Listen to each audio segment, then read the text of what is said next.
I'm sure they're excited to watch them hit, knowing their last home game, they put up 13 runs. Another 2-2. Grant just got a piece of that. This has been a streaky Portland team. They're trying to do something they have not done all year tonight, and that is respond immediately after a loss. They lost 2 straight to start the season, then they won 5 straight. They lost 2 in a row, then they won 3 in a row.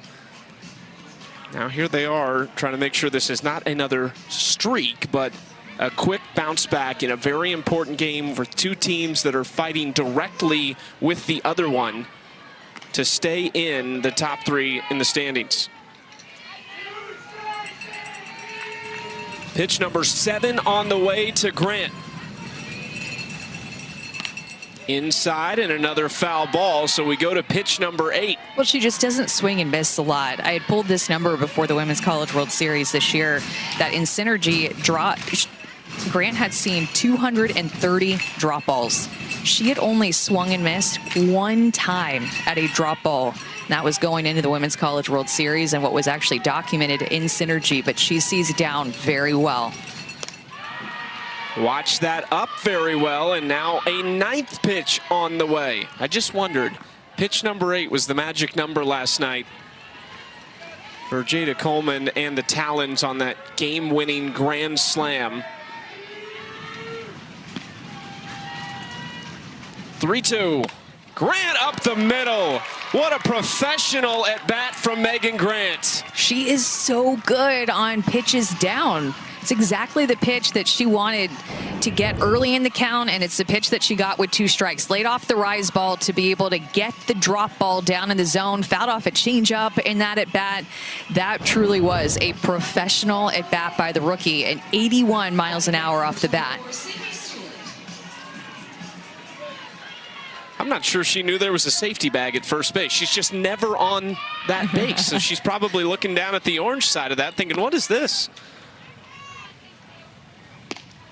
Swing and a miss at the first pitch by Sydney Stewart, another talented rookie who's still trying to get it going in some ways. From an average perspective, Stewart struggling at 207, but she's reached base in all but 1 game.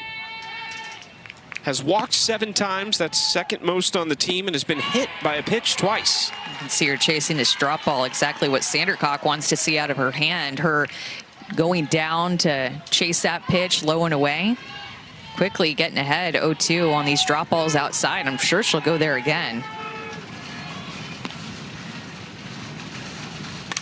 Stewart into right field, shallow, and that's going to get down. Grant has to hustle to second to avoid the force out, and it's a dangerous moment here in the 1st inning for Kat Sandercock and the Bandits. Megan Grant got a really good read on that, much better than Corby Otis. If Corby Otis, look how close Corby gets to second base, but Megan Grant got far off and able to get to second base, so nobody was able, or no out was able to be made by the Bandits, and now the bases are loaded for the Cascade after Sydney Stewart was able to do something with that drop ball that was a little bit elevated.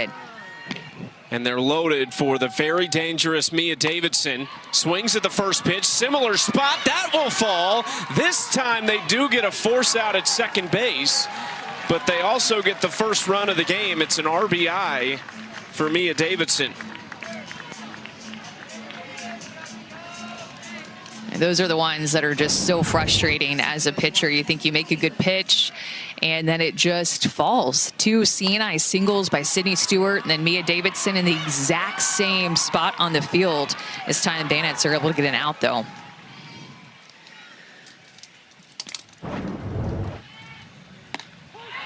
Cahalan didn't fully commit to that pitch and falls behind 0-1.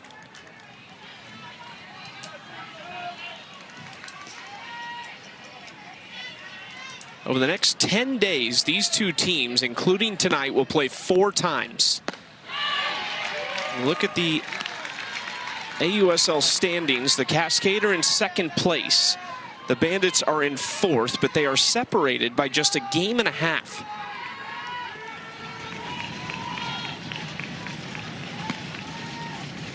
Oh-2 outside.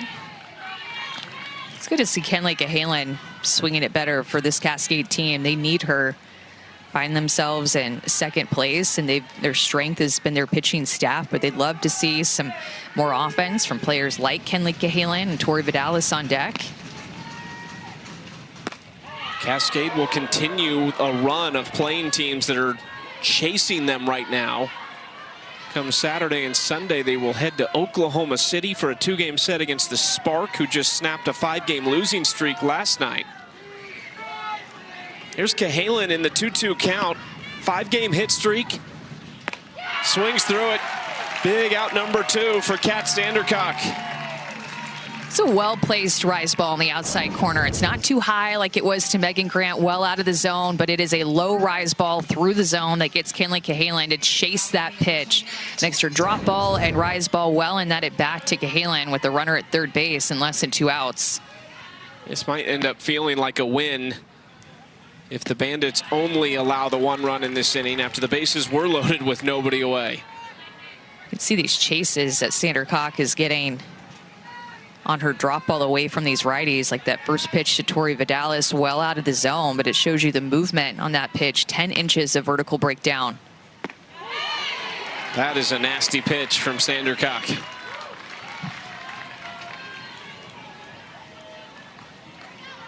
Ahead of Tori Vidalis, 0-2. It's uncharacteristic numbers for Tori this year, hitting just 158. But 4 of her 6 hits are for extra bases.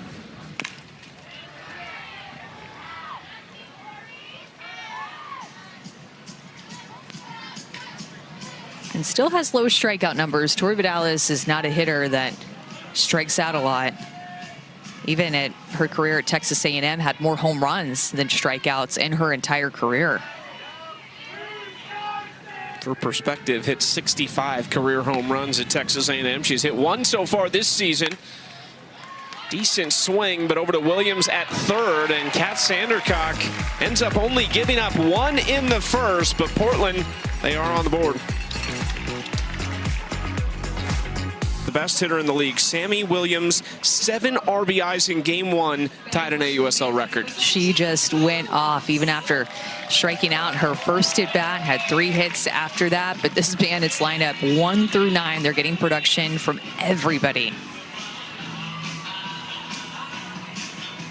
They will face off with a rookie out of Arizona State, Kenzie Brown, 2-1 on the season, a 3.44 ERA, making her 5th appearance. All of them have been in starting roles and trying to bounce back after the shortest start of her career against Texas, which went just 2 1/3. She gave up 2 earned and struck out a pair. She's had a really good start to her rookie season. She's definitely got to get tested by this offense today. Back up the middle, Skylar Wallace wastes no time. She has been electric since she returned. Just her 5th game back. It's a 5-game hit streak. 7 hits total and 7 runs scored.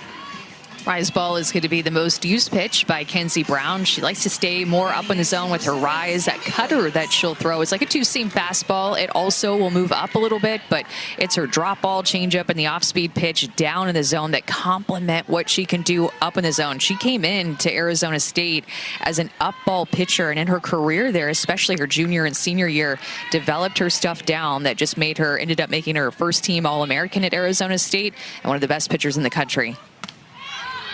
Popped up off the bat of Williams, and that is a gift right there. Sammy Williams on a 6-game hit streak, hitting over .530 on the season, pops out on the first pitch from Brown. Now batting number 31, Mac Barbara. I feel like this song for Mac Barbara is just so fitting for her walk-up song. Return of the Mac. I mean, it's just a 90s classic. Her name is Mac. That just fits her perfectly, of course. Wallace runs. There was one thing I think we were certain of when Shonda Stanton was hired to be the Chicago Bandits head coach. We talked all about how aggressive she is, but of all the people on this roster, Skylar Wallace fits that mold so well. Yeah, and she just has top speed. She gets going so fast. Her first couple of steps, it feels like she's already at her peak speed. Such a good base stealer, and Shonda Stanton is her kind of coach because she will have these runners go. And I think, too, we're talking about this before the game, I think that the Bandits are really going to try to run on Mia Davidson, or if Sydney Stewart, the rookie, is back behind the plate. I just think that they're really going to push them to prove that they can throw them out. It's like Shonda Stanton got all of her powers back over the last week. Mac Barbara is hit, and she will take first with just one out. The Bandits last year finished second in the regular season and lost the AUSL championship to the Utah Talons. Part of what made them so great is they were basically all together from the start. They weren't really missing anybody. This year, they were tied for the most players missing on their opening day rosters. And the biggest ones were Kilfoyle, Sandercock, Wallace, and Emily Kennedy. All of those players now back. Dealing with a couple other injuries currently, which is part of the reason Mac Barbara is here right now, but she's been excellent. Hoping she's okay after that hit by pitch there. You know, it's so painful in that area, getting hit by your hands, wrist, forearm by a 70-mile-an-hour pitch from Kenzie Brown, who throws with very good velocity up in the zone. See the grimace even as they checked on her after they left for Mac Barbara, so we'll keep an eye on that one. First and second, one out for Morgan Zirkle.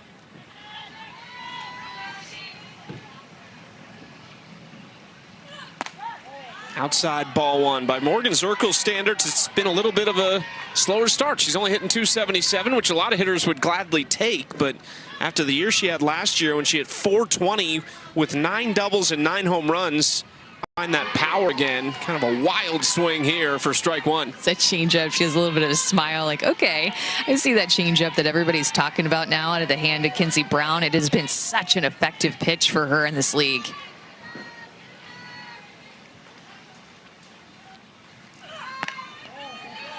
Two and one.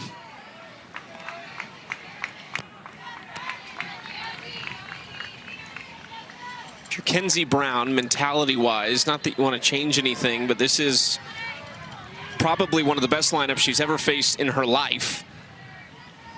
How do you approach it when you know the next batter is probably just as dangerous as the last one? I think just trusting your stuff and working off the edges like she's trying to do here. Got in trouble with the Skylar Wallace pitch because that pitch missed more over the heart of the plate, and these Bandits will hit that pitch. And there's such a big difference, too, but with her lefty-righty splits, lefties hitting significantly better. There's a lot of lefties in this Bandits lineup, which, again, is what Shonda Stanton wants. See the splits, 146 against righties, but 7 left-handed hitters. Zirkle into right field. It's down, and that's going to go to the wall. Zirkle going to head for third, and Barbara's going to make it all the way in. Now here comes Zirkle as the ball gets away, and the Bandits score 3.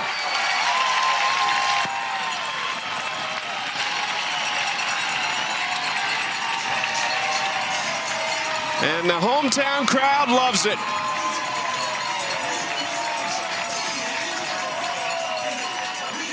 Morgan Zirkle does a nice job of sitting back on an off-speed pitch from Kenzie Brown. It was just 59 miles an hour, but up in the zone, and she punishes it. Megan Grant was playing so shallow. Morgan Zirkle is a player that led the league in home runs last year, and Megan Grant was playing so shallow in right field.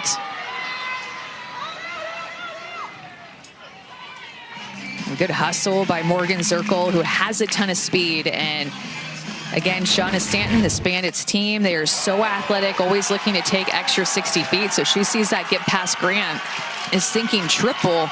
Then Shonda Stanton recognizes it for her that the ball gets away and makes a decision for her where she reads it and gets in.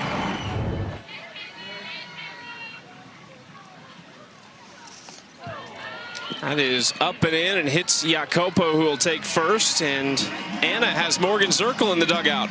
Morgan, quite the response from you guys at bat and you there. What'd you see on that pitch? The only thing she was throwing me for strikes was the changeup, so I knew it was coming again, and thankfully got it through. This dugout was ready for it. It's like they could tell the runs were coming. How much is the energy in this dugout affecting the play out there on the field? So much. Like, we've really came together these last few games, and our offense has exploded. So fun to be a part of it finally. Great. Thanks, Morgan. It's, I think, my favorite part of that highlight of her coming all the way around. When she was headed to third, she never looked back at the ball. Shonda Stanton gave her the go, and I feel like so often players look because you just want to know. But Morgan Zirkle, in the textbook fashion, they have that relationship. They played together. Morgan Zirkle played for Shonda Stanton at Marshall. So the amount of trust that those two have in each other runs deep and decades deep. Shonda Stanton is turning the clock back on Morgan Zirkle because she has 4 stolen bases this year, and she remembers her as a sophomore when she won the Golden Shoe, leading the nation in stolen bases. Does not even look. She tells her to go, and she says, yes, ma'am, I'm there. It's funny asking each of them about this situation again, and I think the sentiment from both is that Morgan has more opinions now on how the game is played because she's a coach in her own right. She's just finished up her 3rd year at Marshall as the head coach at her alma mater, and also signed a contract extension after the season.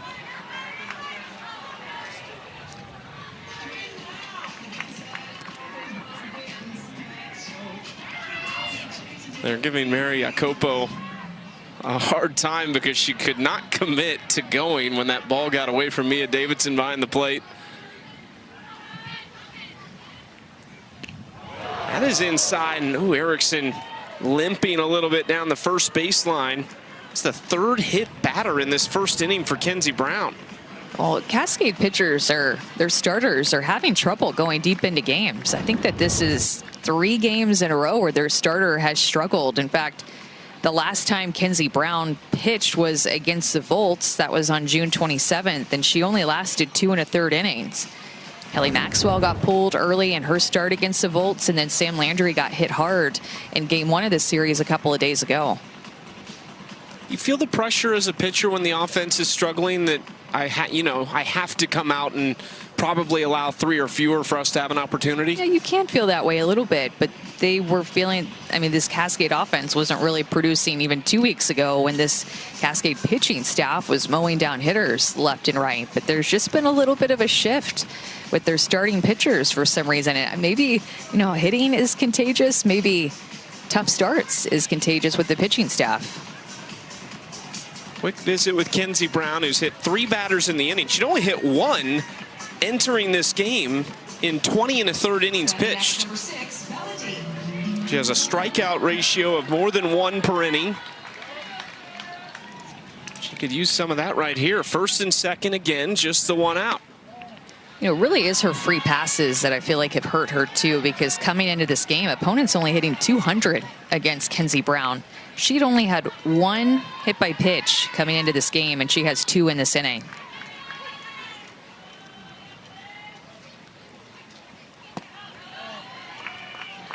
Bella Dayton jumps ahead 2-0. Bella actually had to depart the team after the opening week because she had to go to Prague to play with Team Italy. And then returned and has went right back into the starting lineup. Takes that for strike 1. 3rd year pro, 2nd year with the Bandits. Had 3 hits in game 1 of this 2-game set with the Cascade. Almost half of her season total, which sits at 7. Pops this up. A much needed one for Brown. 2 outs.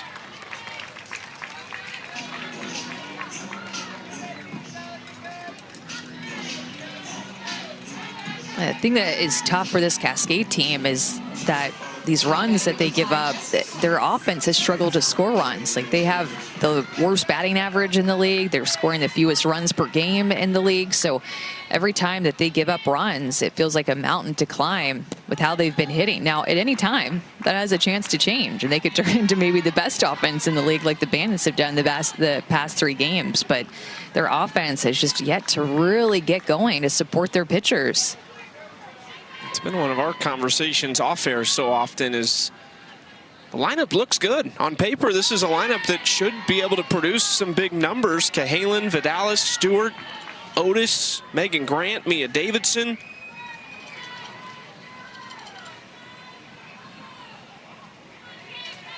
Jessica Clements in a 1-1 count, trying to keep it going with 2 outs.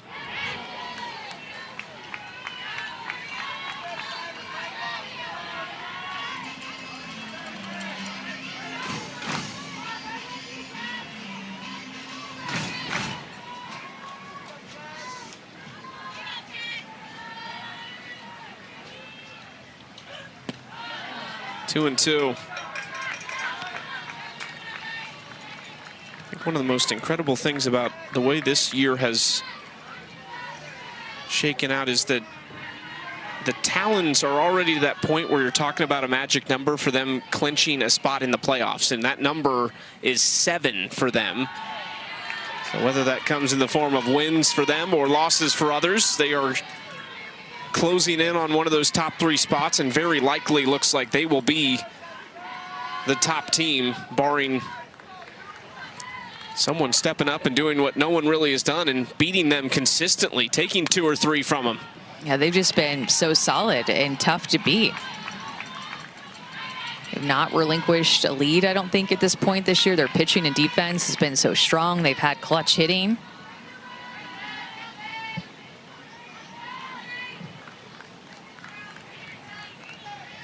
At the plate, there is Erin Koffel, last year's MVP and hitter of the year.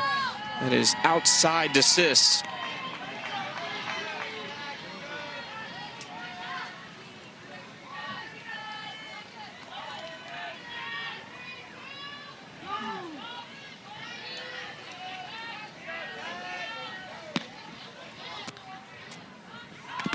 Assist slapping at this pitch and just got a piece of it. 2-2 count.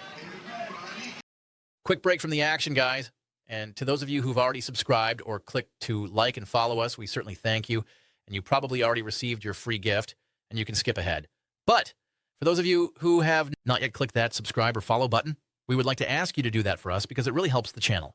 And we really appreciate those who support us so that we can keep making great content and growing this channel. So stay until the end of this video where we'll say thank you for watching and supporting us, but we'll do it in a tangible way you can personally enjoy and one that really brings actual value to you by giving you your choice of one of these 21 great digital guides or manuals you see on the screen right now covering a wide array of useful subjects, and you'll even be able to read their table of contents before you decide. And that's how we know that each one of you will find something helpful and beneficial to your life's current journey or your future goals. They're valued between $19 and $27, but completely free. We'll see you at the end of the video and then provide you the simple steps to go get it and select yours. Now back to the action, folks. Sis Bates having a decent offensive year. Second best average on the team, hitting .273. Couple hits in the last 2 games. 2 hits last game, both of them triples. Leads them in runs scored, also in triples after the 2.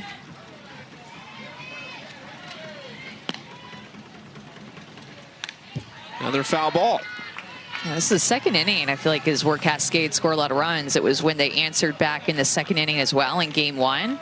Ended up being a 2-2 game going into the bottom of the second. But then, I mean, Chicago just scored in every inning that they came up to the plate. And Cascade just could not keep up.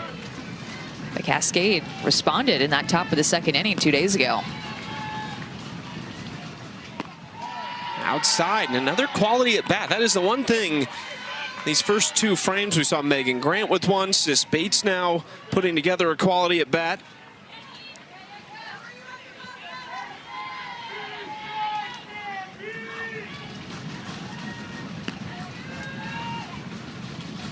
(3-2) Bates just foul.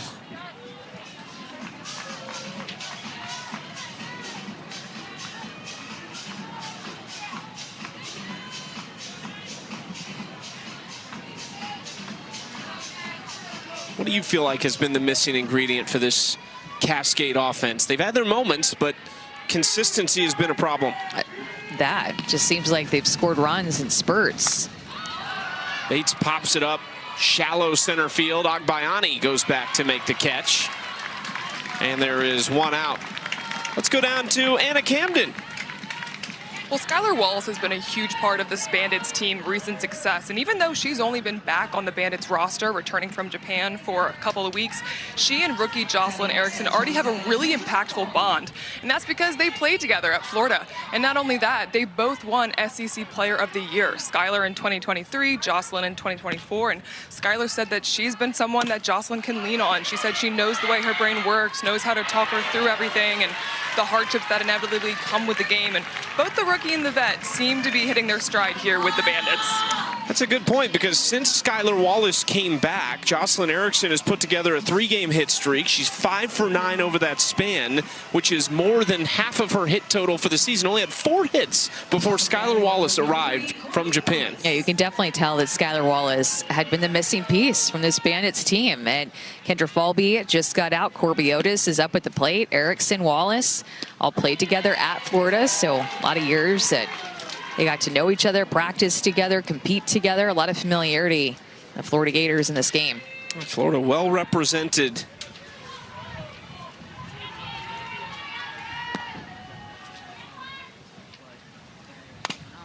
Otis right side. That was a tough one to handle for Erickson. And Otis reaches. The inning continues with runners at the corners and 2 outs.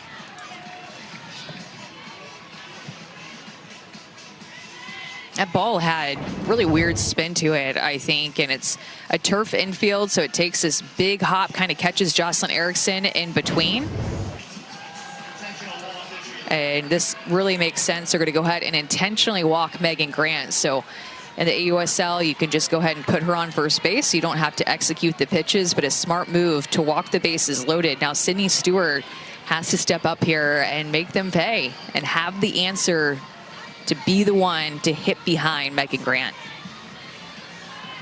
You are walking arguably the best hitter in the college game this past season, broke the single season home run record with 42 to get to a first-team All-American and the Big 12 Player of the Year in Sydney Stewart. But this has been another talking point for us on this team. Who is the protector of Megan Grant? Who is the Jordan Woolery in this situation? They have not yet found it, but it's a big opportunity for Stewart to inject a little fear into this type of decision-making. She needs to be ready for a drop ball outside going up against Kat Sandercock. She should be looking for that pitch. Goes with a drop ball inside, maybe just to get her off the outside corner. That's how she threw her in her first at bat.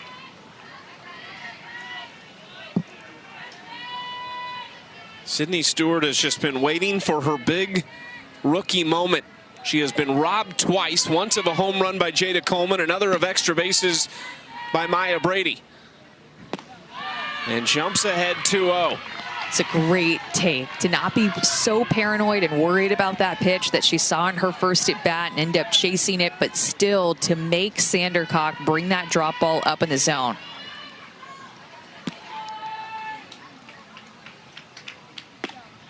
Another similar take, and now way ahead in the count, 3-0.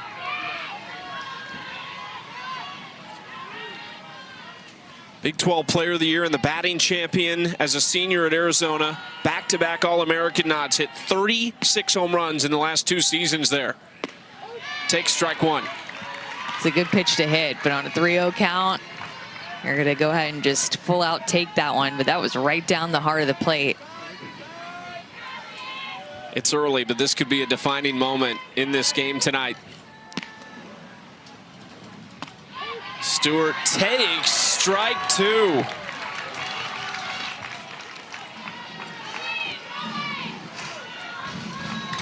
Now can she bounce back after taking one that she thought was ball 4? 3-2, 2 outs, bases loaded. Stewart fights it off. Going heavy drop in this at bat to Stewart. Will continue to do so likely in this full count.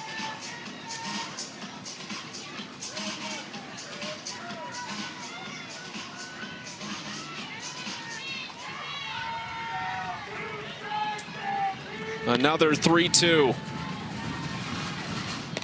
And she takes. Sydney Stewart will take it. They have really been having good at-bats against Kat Sandercock. That one never even really started as a strike, so easy take for Sydney Stewart as she ended up actually going to that rise ball instead of going down with her drop ball, just trying to mix things up. But good takes in that at-bat by Sydney Stewart to work the count and put pressure on Sandercock.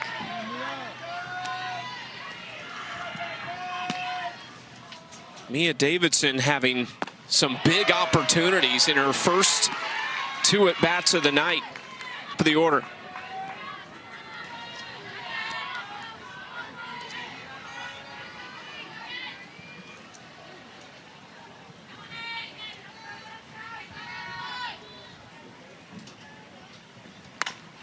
And Wallace through the right side. A 2-hit night for Skylar Wallace. She has a 15-game hit streak going back to early July of last season.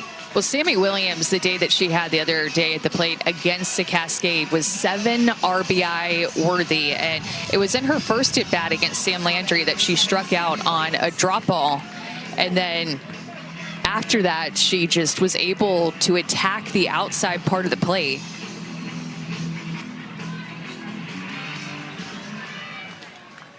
She popped out on 1 pitch in her first at-bat against Kenzie Brown. Swinging first pitch, and it's a line shot up the middle. She's seen 2 pitches on the night, and that time it works out. Well, it's all about adjustment. She got jammed in her first at-bat tonight and was able to make the most of that to not get jammed here. It's the same thing that she did in the first game against the Cascade. They worked her on the outside corner. She struck out in her first at-bat, so then they tried to work her there again in her next 2 at-bats. Then she turned that into a double and then a grand slam off of Gottschall on the outside corner. They thought they could have success there, but Sammy Williams said not so fast. 7 RBIs in her last 2 at-bats. Williams retired as they get the force out at second for the second of the inning. Notable that Mac Barbara has stayed in this game at the DP spot. She was the one that just hit that ball, so she is over at first base with runners at the corners. Shauna Stanton's walking out toward Alex Leap. Our first base umpire might want to have a conversation about the play at second.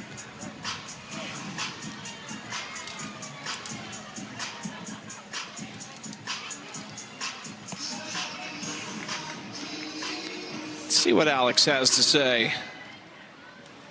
The Bandits are challenging the play at second base. The call on the field is out. The play is under further review.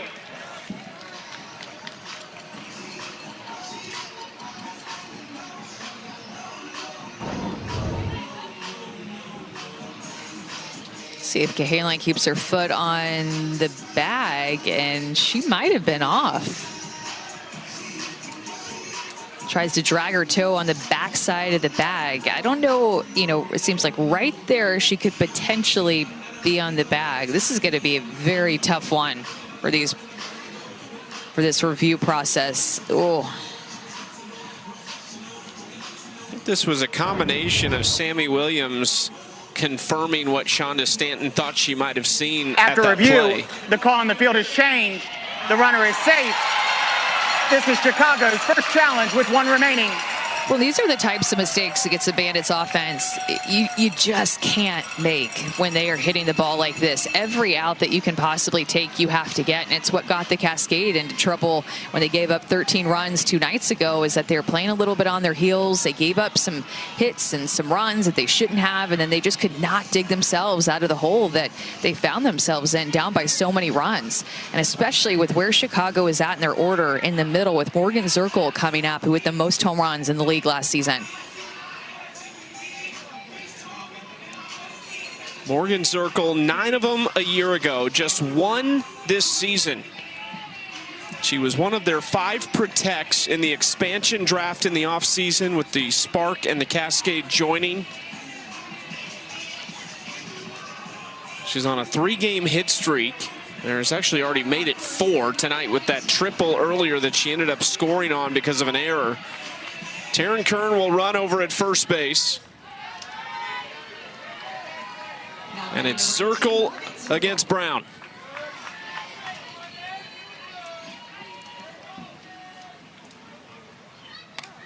Fouls it straight back.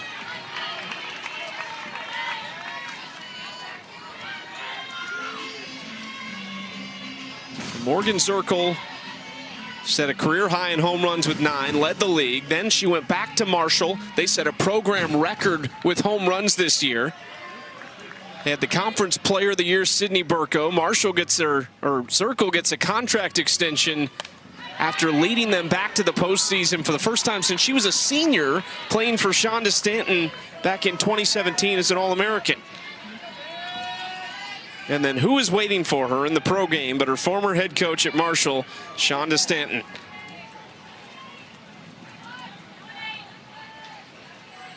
Behind in the count 0-2. Zirkle into left field this time. Power to both sides. And that is going to clear the bases. Or will it? A great throw in, and they retire Kern. So it's 2 RBIs for Zirkle on the double. It was a great relay in from left field. A lot of damage done regardless, but Portland hoping this is only 2 and not 3. Well, these outfielders for Cascade just continue to play so shallow. So these balls that are well hit, well struck by Chicago's bats are getting by these outfielders, leading to additional extra bases and runs scored. I have a clean out at the plate. Well, do you think we should change it? If not, they want to review it. I wouldn't change anything from looking at the line. Okay. We went to where the ball was through. Right. Shonda Stanton immediately came in. She was asking about obstruction. Okay. Then they want to review it. Okay. All right. They're going to look at it. Okay. That's what we said. That's what we said.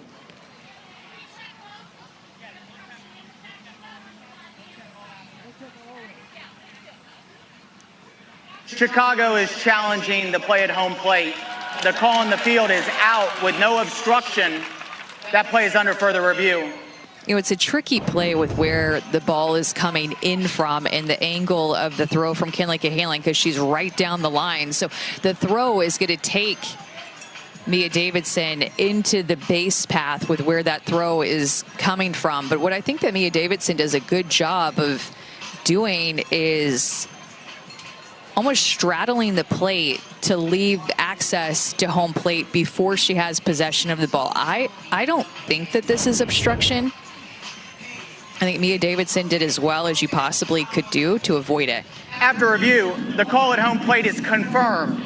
The runner is out with no obstruction. The catcher went in the trajectory of the throw. This is Chicago's second and final challenge. That is an excellent explanation from Alex Leap as well, so love that. For Chicago, it's still a very positive play. It's a 2 RBI double for Morgan Zirkle, who has a triple and a double to her name tonight. A good throw by Kinley Cahalan. Good relay in from Otis. So Otis to Cahalan to putting the tag down to Mia Davidson. Pick 2 years ago in the inaugural draft, 2nd overall, but Hoover only threw 2/3 of an inning last year and then missed the rest of the season. So she was available in the expansion draft, which she went 3rd overall to Portland, right behind Sam Landry. This is what she did in Japan so far this year, 14-2. She is a workhorse over there, just like that she could be in this league. Well, and just to stress, it's a big deal for players to go and play in the JDL. It's quite an honor. It's a very highly respected professional league that everybody has tried to work to model. It's been sustainable for many years. Many of the great players that are from the United States have gone over to play in Japan, and that continues to happen. It's been happening for decades. Hoover is an imposing presence in the circle, stands at 6th inning, and it's led off by one of her former teammates, Kinley Cahalan, who takes strike 1. Skylar, welcome back. Thank you. How y'all feeling up there? We're feeling great now that you're back from Japan. Yeah, I'm excited to be back. How did you keep up with the Bandits when you were over there finishing that part of your season? Honestly, it was hard. See you! It was hard just because of the time difference, and then when, you know, they're playing games, I'm at practice or I'm just getting my day started, kind of doing my routine. But I would see things on Instagram, obviously my teammates, I'm checking in with them every so often, doing the best I can. But the biggest thing was just knowing that they were working hard and preparing the way that they should, and then I was doing the same thing so that when I came back, I was hopping in and we're grooving. See you! Skylar, what did you feel like maybe has been the missing piece since you got back, or maybe what you heard about before? Like, why is everything click now? Hey, I can't answer that. I just think a lot of us came in and with our experience and our knowledge. See you! Yes! Atta girl, Kat! Atta girl! Just with our experience and our knowledge, I think our composure too. Like I think like you guys said earlier, like JD is such a respected league. They do things, it's the same game, but they do things differently, and they just go about it in such a respectful way. And I think bringing that over here and being like, hey, like, the zone's going to be the zone. You have to attack strikes, get pitches that you can hit, and then just really embrace. Atta girl, Sammy. Really embrace one another. So I think that was the biggest thing that we brought over here, and everyone's just kind of fallen to their place, having that composure and having a lot of fun. Well, one of the things we talk about is just the emotional leader that you are for this team. We saw it develop really early last year. Why has that been something that you've gravitated toward and has been an important part of your game? I love investing into people. I love learning about people. I love seeing what makes them click, how their mind works in their process. Obviously, I want to be super successful myself, but at the end of the day, I can't do it by myself. So bringing everyone along with me and having fun, because we get to do this as our job. I get to train and work out and have fun and play softball for a living, and it pays my bills, and I'm very lucky for that. So obviously, when I'm here, I want to enjoy that piece and just really embrace this opportunity, really embrace our culture, embrace everyone on my staff, and just get after it. 0-2 count here to Kennedy Powell, trying to make it a 1-2-3 inning. I'm gonna let this pitch go and then see if we can get one more question with you. I had a feeling that might happen. Thanks, Skylar, for a quick one. Go Bandits! The yell was the perfect end to that interview. How about an 8-pitch inning? Skylar Wallace got off. Games and high-scoring games, our offense can step up when needed. Bree Ellis is back in the lineup and looking healthy and swinging the bat well too. Think about all they lost last year. Maya Brady gone, Tori Vidalis, Sydney Romero, Ali Aguilar retired, Sierra Sacco Ferry. The list goes on.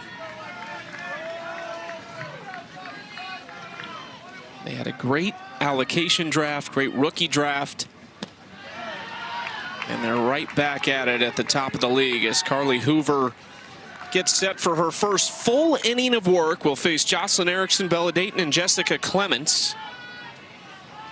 But we've seen an at-bat like that from Jada Coleman for many years. It's how she won 4 national championships at Oklahoma with that rest of that senior class that were just so instrumental in their success and going back to back to back to back at OU.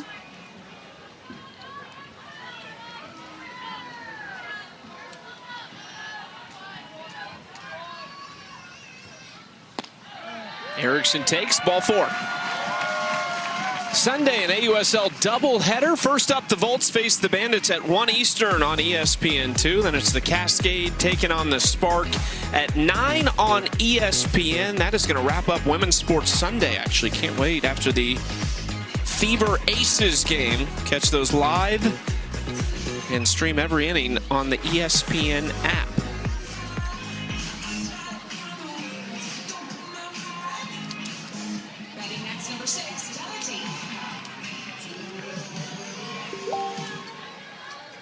Now Bella Dayton after the leadoff walk. Ground ball left side, chance for 2. Kaylin quickly to assist Bates. I said chance for 2 with Bella Dayton at the plate. That was never going to happen. She's on with the fielder's choice. Out number 1 for Carly Hoover.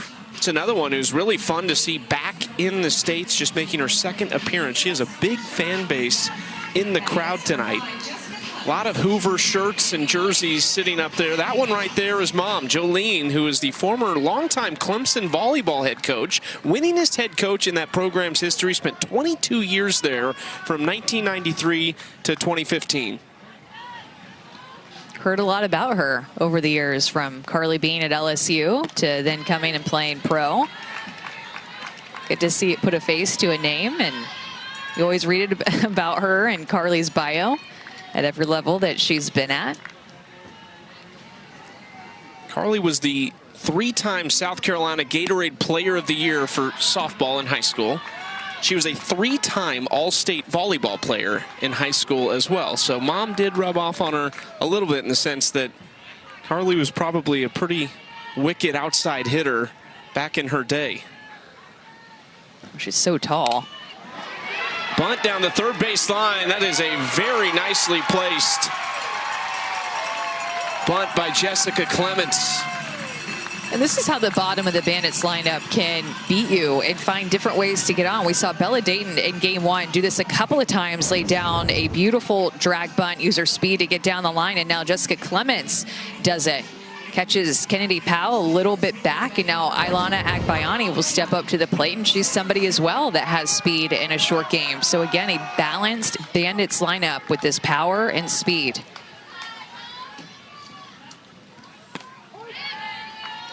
Strike one to Carly Hoover. This is Ailana Agbayani. She's got plenty of speed, but has also showed off the pop lately. Last 3 games, 4 for 8 at the plate, a double, a home run, and has driven in 3.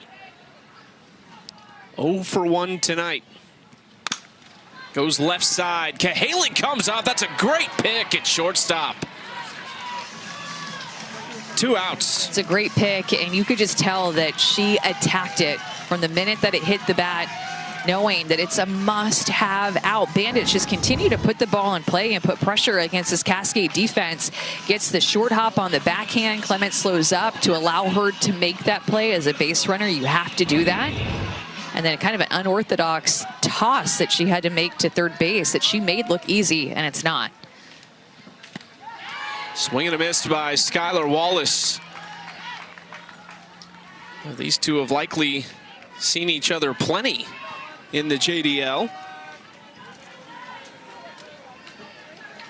Wallace 2 for 2 with a pair of singles. First time facing Hoover tonight. Rips this, and it's just beyond the glove of Sis Bates. 1 run scores, and Agbayani pulls up at third. 3-hit night for Skylar Wallace. She's come up in every inning. Continue to get multiple base runners on, and Skylar Wallace continues to put good barrel on these pitches. Goes down and gets this changeup. Stays on it long enough, and it just sneaks past Sis Bates at second base. She got a glove on it. Took a little bit of speed off of it, but can't get to that in the air. And Bandits continue to score. This is now 8 innings in a row, or 7 innings in a row that the Bandits have scored against the Cascade.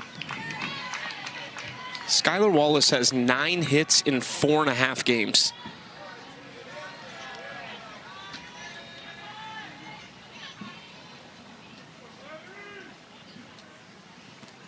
And back to your point of the scoring against the Cascade, going back the last 3 games, this one and the last 2, after 2 innings, in each of those games, the Bandits had scored 5 runs. First 2 innings, exactly 5 runs, 3 straight games in the first 2 innings.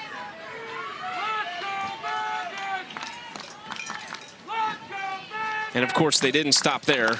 This is lifted to left center field, carrying and gone! It's the best hitter in the league, Sammy Williams, with another one.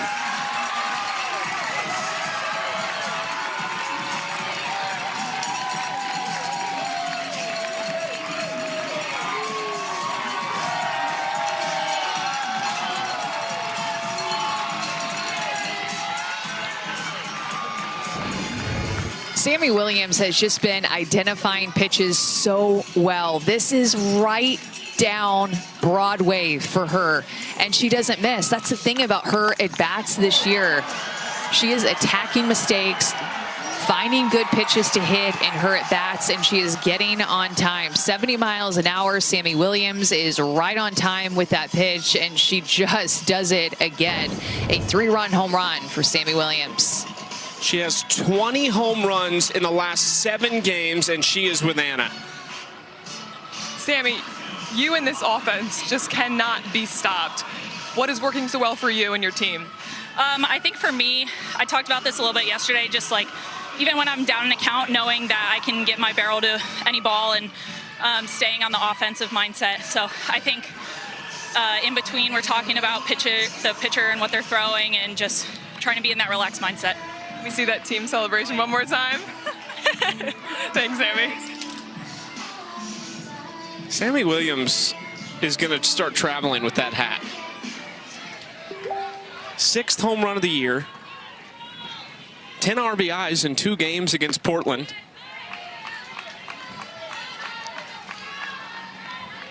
"26 RBIs on the season. She's 2 shy of last year's leader for the full year. Wow. Which was Erin Koffel at 28. She was definitely a pick, too, when the Bandits picked her up that I think flew under the radar. I don't think, this is a no offense to Sammy Williams, I just don't think anybody in the Bandits organization expected this type of production from her. You could have any name, be from any school, and the start that Sammy Williams has had to this season has just been unbelievable, and nobody would expect it from anybody in this league with these pitchers that she's doing it against. She's the greatest player in the history of the Iowa State program.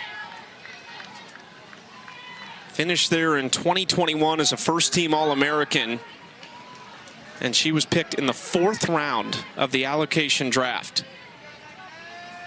And you think about what they needed when you lose a Sydney McKinney, a Bubba Nichols-Camarena, Delaney Wiz. Kern goes down swinging. Half game back with 1 more loss. And we talked about this earlier, just between ourselves. The next 4 days are going to tell us a lot about who's really going to be in this chase in the final couple weeks. Well, we've only had, this is just our 2nd season for the AUSL. It was the inaugural season last season, but there has never been a span where a team has hit the way that the Bandits have hit in these last 4 games. I mean, it is just completely next level stuff. They just can't get out.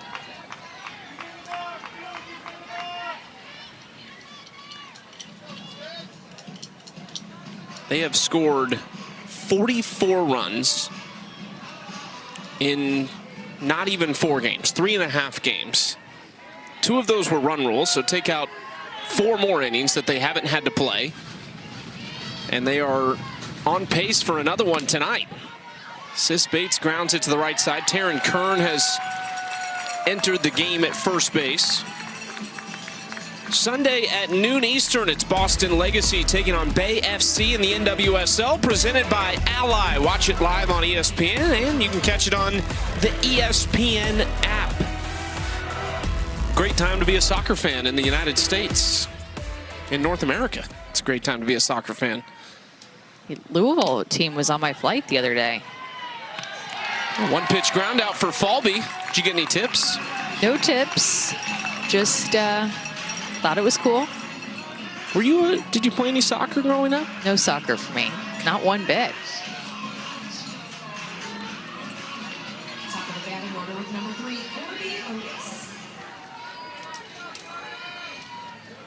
Top of the order, Corby Otis with 2 outs. Kat Sandercock trying to make quick work of this lineup in back-to-back innings. Otis pops it up, and Agbayani has it. 8 pitches last as well. Couple extra base hits. Double, a triple, 4 RBIs. Skylar Wallace has 3 hits. Sammy Williams has a multi-hit game with a 3-run shot. Unbelievable numbers that we are seeing over the last 4 games. 44 runs scored. Averaging 2.4 runs per inning. Usually you look at that stat and it's like a per game type thing. No. 2.4 runs per inning. Unbelievable. I mean, is ominous as an opposing pitcher. Well, let's not miss this bottom line here that the Cascade this season are scoring 3.9 runs per game. That's just, I mean, that makes that graphic that much better to prove how hot the Bandits offense is. So basically, if you hold them to 1 run in an inning, it is a massive win.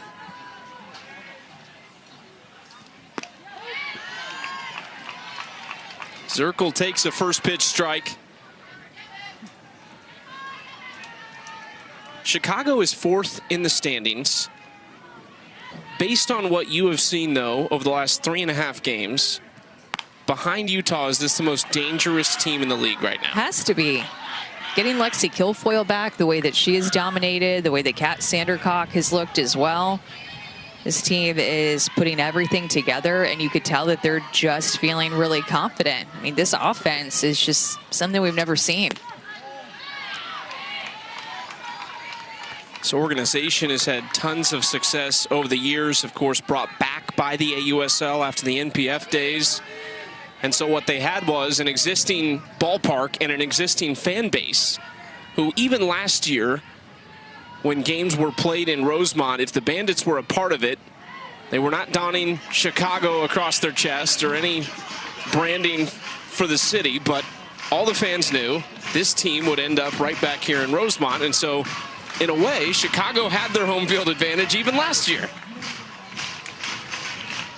So much history has happened on this field, and it's great to see the home crowd getting behind this Bandits team, because their first couple of home series, Bandits didn't look all that great. There have been so many momentum swings and ebbs and flows in this season already for every team in the league. So Bandits, when they were playing here before, they did not look anything like this, but these crowds have to be so happy with how they have performed the last 2 games. Another foul ball off the bat of Zirkle in this full count. Well, you remember their home opener. They lost the first 4 of the season, got swept in Utah, came home and lost to Oklahoma City in rapid fire fashion. I mean, that game felt like it lasted an hour. It was an hour and 27. It, at the time, was the fastest in AUSL history. And it kind of sucked the life out of this place on opening day. But since then, they have won 7 of 10 games. Well, thinking about just Morgan Zirkle's 2 at-bats, 2 doubles. One was on an inside pitch that she pulled hard down the right field line. Then in her next at-bat, which was the very next inning, gets an outside pitch and uses every inch of the left field line. So these hitters are spraying the ball all over the ballpark.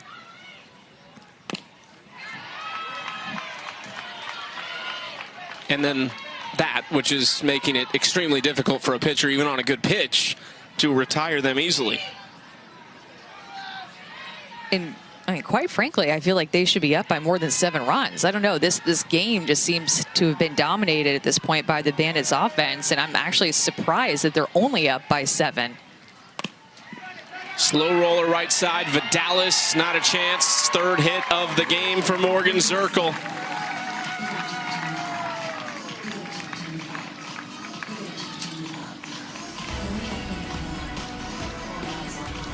ESPN's live coverage of the championships Wimbledon continues Friday morning at 6 a.m. Eastern. All those matches and courts will stream live on the ESPN app each day. Number 1, Yannick Sinner will play actually an American tomorrow in Brooksby. Tommy Paul will be in action tomorrow. Novak Djokovic and Coco Gauff plays tomorrow as well. So the Stars faring a bit better here in Wimbledon than they did at the French Open. That is a really big day. Pegula plays tomorrow as well. She's an American, and Naomi Osaka. Can't wait to watch. Also got the return of Serena, which is awesome for not just tennis fans, but sports fans. I mean, what an iconic athlete. 0-2 count to Mary Jacopo. In the air in foul territory. Vidalis cannot quite run it down. So we've shown you all the numbers. The Bandits averaging over 2 runs per inning in this last 3.5 games. 44 runs scored total. They are doing it in 2 of those 4 games. The reigning MVP has not played, and that is Erin Koffel. She does not play again tonight.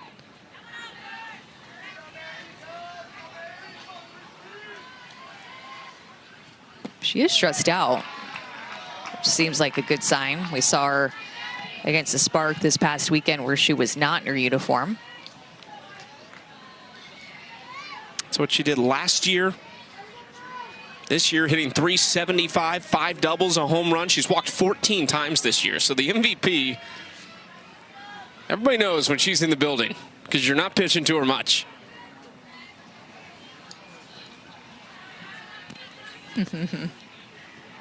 Looks like we're having some issues with Carly Hoover in the circle. Not sure.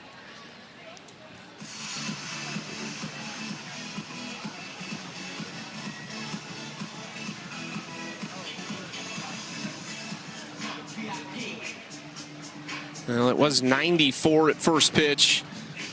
Still right around 90 degrees. You're just outside the Windy City.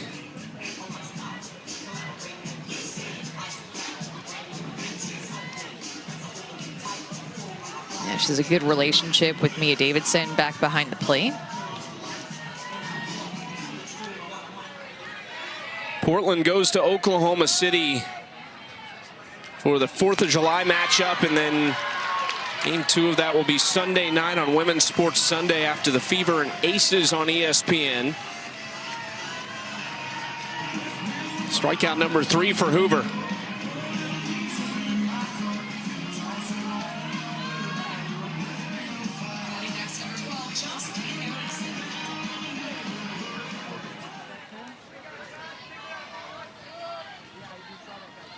Here's Jocelyn Erickson. Takes the first pitch away for ball 1. The Bandits have scored in 7 innings in a row against the Cascades. So they only hit 4 innings because of the 5-inning run rule in game 1, and they have scored in 3 innings so far today. So Cascade just have not been able to put up zeros against them.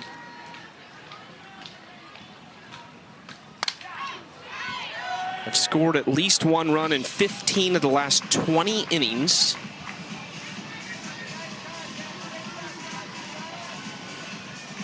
Hoover trying to lessen that percentage here in the bottom of the 4th. Bella Dayton up next. 3 different players in the top 4 in the order with multi-hit games. Tell me you're having fun without telling me that you're having fun. Erickson, shallow center. Falby calls off Sis Bates.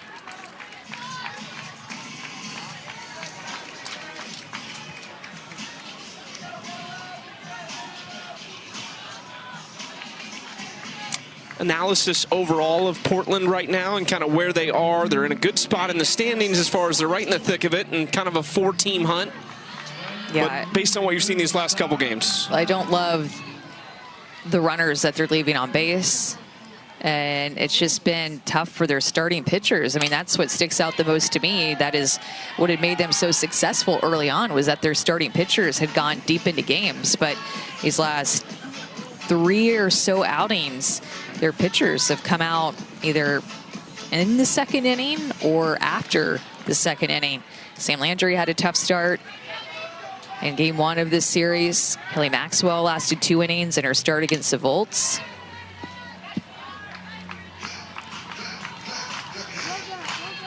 So I just think it's been a tough series for them after playing well against Texas, where it looked like their offense was actually going to have a breakthrough series. They hit 3 home runs in the 7th inning and a come-from-behind win against Rachel Garcia in the Volts at Dell Diamond. It kind of seemed like their offense was going to take off after that, but not been able to have much run support here.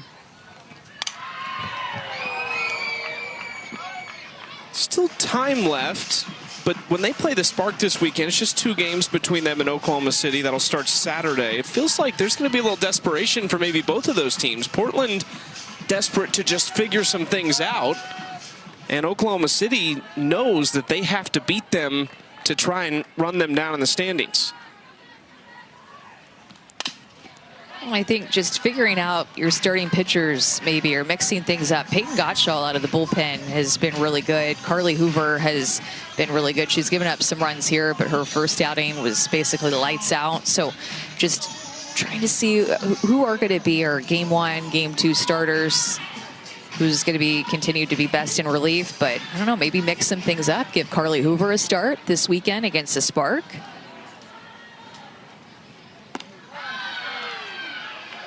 And interesting, too, on the Spark side of things, who they'll start. We've kind of been looking at the Jalen Ford situation, hoping that she might get a nod this weekend. She's looked good, the lefty out of James Madison, longtime pro. Hard to believe that's the first ball of this at bat for Bella Dayton. She just keeps fouling pitches off.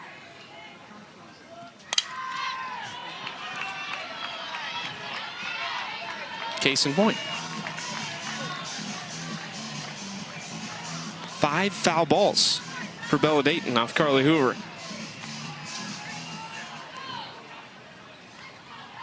Is there a hitter for you when you were pitching that comes to mind as like, man, she's just so hard to get out? Calista Balco at Arizona hit 3 home runs off of me in one game, and that about did me in. Oh, no. Is she all right?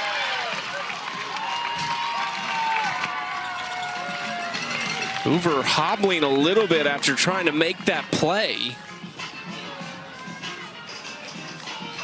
And now first and third after the low throw. It just seems like Carly Hoover has been laboring in this inning. Just her body language has looked different. Her facial expressions, like, just been a challenge for her to get through these hitters. So she ends up slipping on the turf.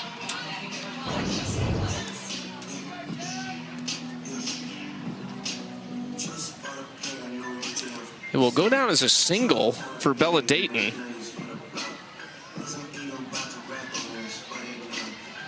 Hoover walking off, I think. Maybe asked for a cup of water. It's been a long half inning so far, and we mentioned the temperature, 89 degrees still here in Rosemont.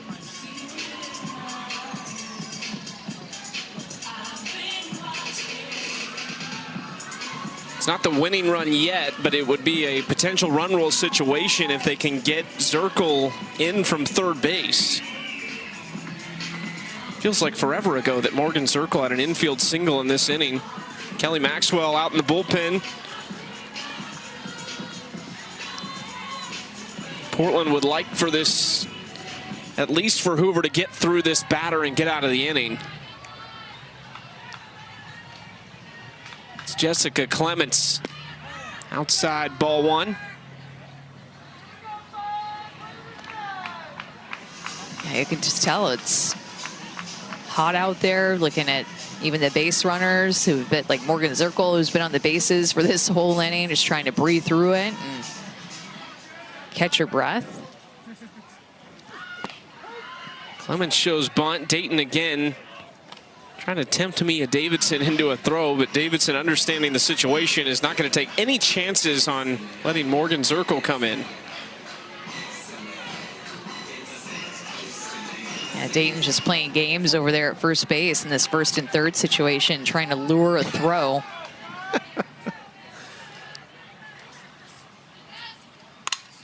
Clements into left field. You won't keep Zirkle from scoring on that. And the Bandits have Portland in run rule territory yet again.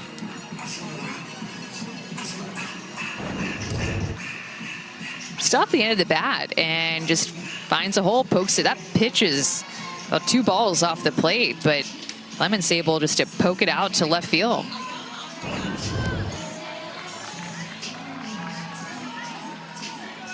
Two-hit night for Jessica Clements now. Every batter in the order for Chicago has reached at least once. Runner goes. Great throw by Davidson and a nice job by Cahalan to apply the tag. Dayton caught stealing. Portland in some trouble. They need 1 run at least to keep this going. Good heads-up play by Davidson to make this final out. Portland needed. Portland needs 1 run to force at least the 6th inning.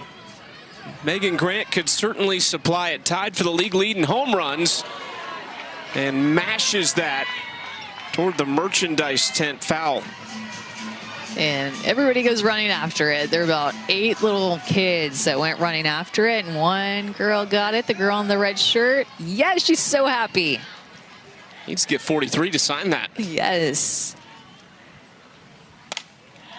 Grant underneath this toward the clouds.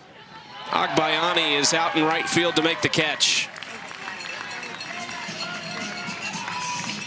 How about this WNBA matchup coming up on Sunday at 7 Eastern? Indiana goes to Las Vegas to take on the Aces. Catch it live on ESPN and Disney+. You can watch it there. You can stream it on the ESPN app. That's part of Women's Sports Sundays, and we are so thrilled that we will have The Late Show at 9 Eastern in Oklahoma City, Cascade Spark right after it. Caitlin Clark day to day. Yeah, I was going to say, I wonder what the update is on Caitlin Clark for that game.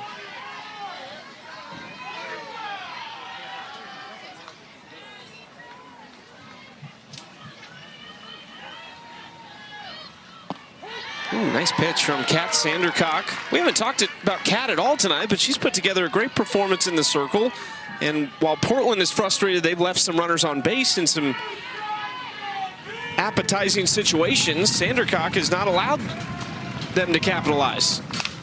Stewart to left field and gone. For the first time in her career, Sydney Stewart touches them all.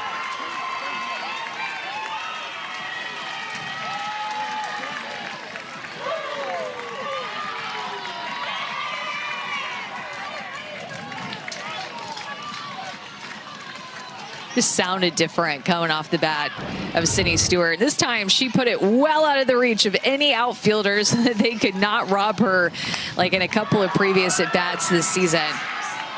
234 feet off of a rise ball, and that is her first professional career home run.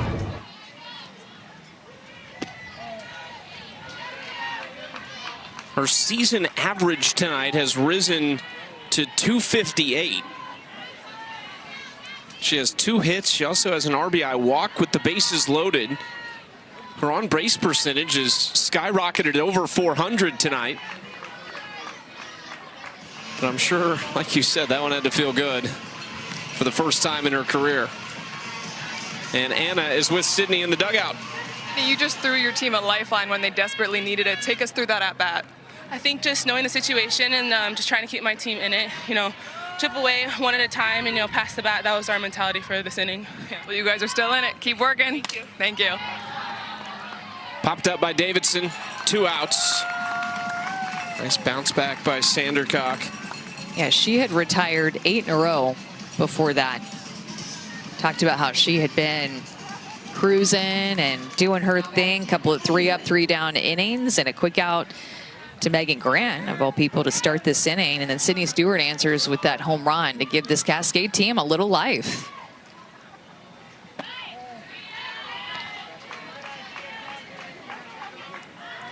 Stewart's one of the big bats that could change the outlook of this offense. Kenley Cahalan is another one who is 0 for 2 tonight. Trying to extend a 5-game hit streak here in what could be her final at bat of the evening.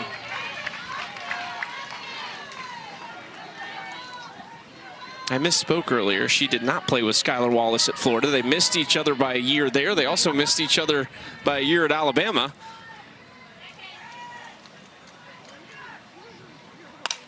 Cahalan puts a good swing on this in his center. Zirkle stays with it. And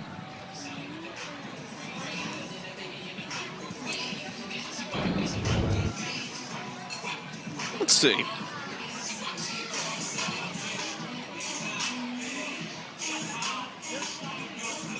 Yeah, safe. So, by the way, in these 2 games against Cascade, Bella Dayton has laid down 2 bunt singles. Jessica Clemens has laid down 1, and Agbayani has laid down 1. After review, the call on the field is confirmed. The runner is safe. This is the Cascade's first challenge with 1 remaining. That is 4 bunt singles.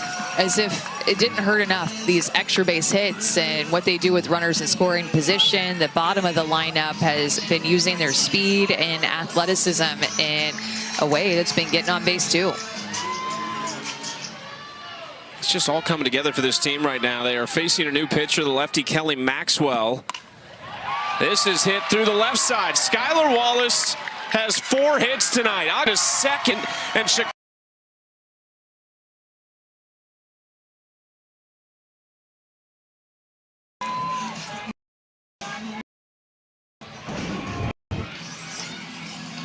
75 miles an hour off the bat. She just handles an up pitch so well. Short swing, right to the ball, expecting something up in the zone from Kelly Maxwell. And man, this Bandits offense is relentless. And here is Sammy Williams.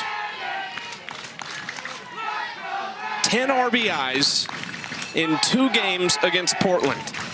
They've not even played 5 full innings yet. And Williams has 2 more on the pond. Jumps ahead 2-0. You know Cascade will be happy not to see Sammy Williams this weekend in Oklahoma City when they take on the Spark because of what she has done to them. Front runner for hitter of the year in the league.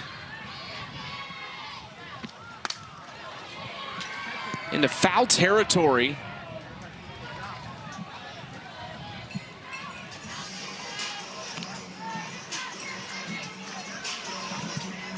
How do you get her out right now? She's hitting almost 550. She's got 26 RBIs, 2 off of last year's total for the leader in the league. She could go over that number right here. Into right field. Grant has to bring it home. Agbayani is safe, and that is going to do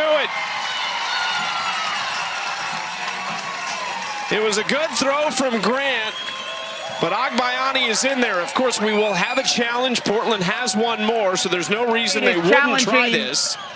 The play at home plate. The call on the field is safe. The play is under further review.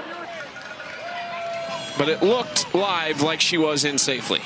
Another RBI for Sammy Williams is what it looks like. It will be 11 in 2 games for her against the Cascade. But I think Agbayani definitely got her foot just in there before the tag was made. I mean, right at that point of the plate, her toe gets there, and then the tag is made later. This call will stand.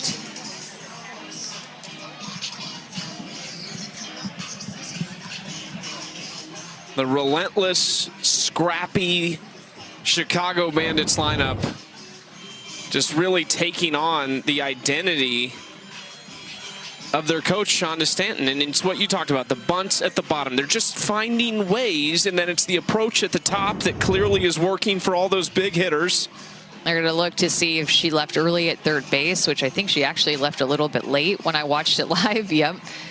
Oh. Yeah, she just really, I think it's a rookie there at third base. I think she really wanted to be sure.